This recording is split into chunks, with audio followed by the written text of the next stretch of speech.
She made a name for herself as the co-founder of Black Entertainment Television, or BET, becoming the first Black woman billionaire. Sheila Johnson's memoir, Walk Through Fire, a memoir of love, loss, and triumph, recounts her inspiring journey that has led her to become the CEO of Salamander Resorts and Hotels and the co-owner of 3 professional sports teams. She joins us now. Thank you so much for coming on the show. You're so welcome. This is very exciting to be here. It's exciting to have you here. Thank you. You are arguably one of the most successful Black businesswomen ever. Why did you decide now was the time to tell your story? You know, I've been silent for so many years, and I have 3 acts in life.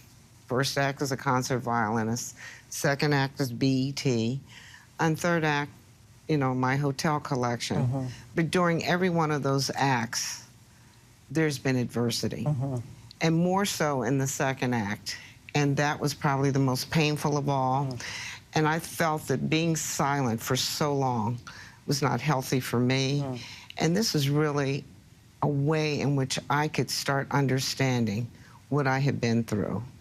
And by writing down, you know, they always say you should keep a journal on everything.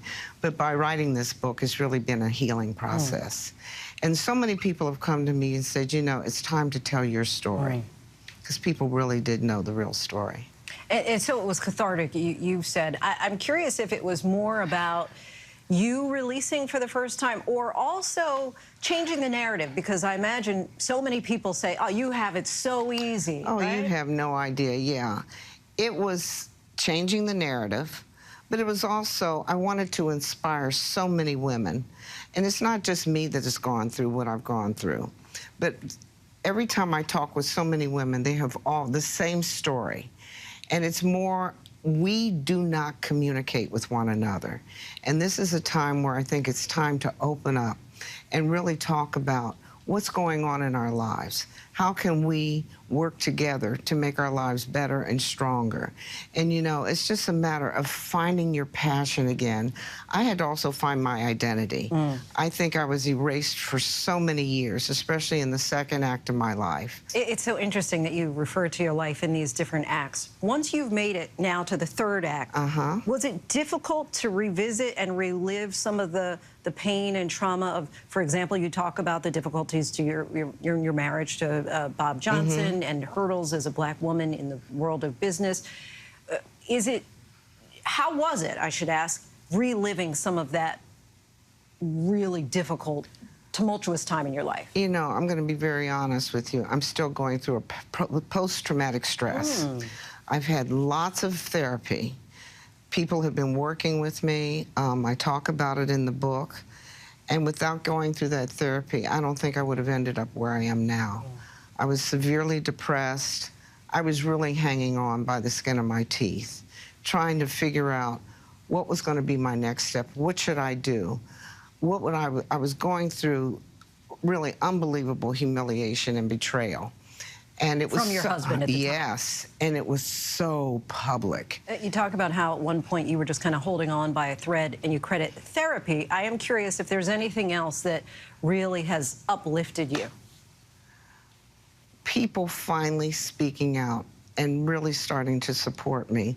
The therapy helped that I was able to communicate how I was feeling and what was going on. My children and I went through family therapy together. It affected every part of our lives. You know, adults don't realize the damage that they can do by doing, you know, they go off and have a party. What about your children? They're suffering, they're watching what's going on. And I think that was the time when I had to really collect my kids, hold on to them more, and say, look, you know, let's see what we can do and how we can move forward. We're going to move forward together.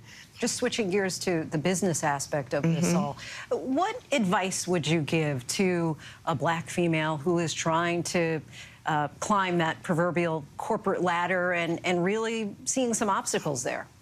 Well, first of all, there's so many things I could, maybe this is my second book, but there's so many things out there. Anytime you want to start a company, you need to make sure you have a very strong business plan.